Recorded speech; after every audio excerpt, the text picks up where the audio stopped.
We are in the beautiful city of Chester, South Carolina, putting on a nice 60 million Innovi TPO system. Coming into this project, we didn't know how long it was going to take.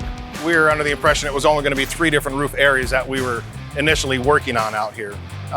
Once we provided the service that we did for the first 3 roof sections, which complete tear off and 2 retrofit systems, the rest of the facility kind of fell into our hands.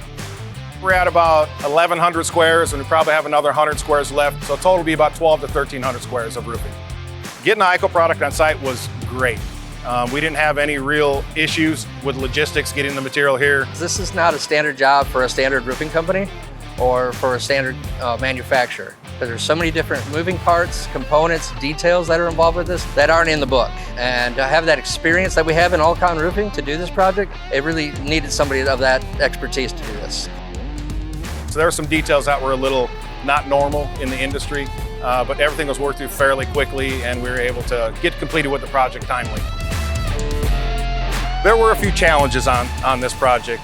We worked with the engineers as well as the architects on a few details. To solidify the roof, we had to put the right system install for the roof traffic. It just really mattered what we're doing, the components involved with it, and the install to make the whole thing work together.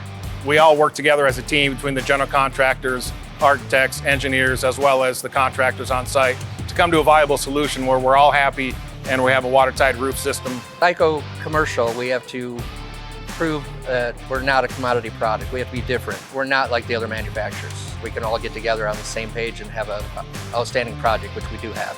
It was basically just a team atmosphere came together, and once you get used to certain people on a job site, it just kind of keeps the flow going to get to the end of the project.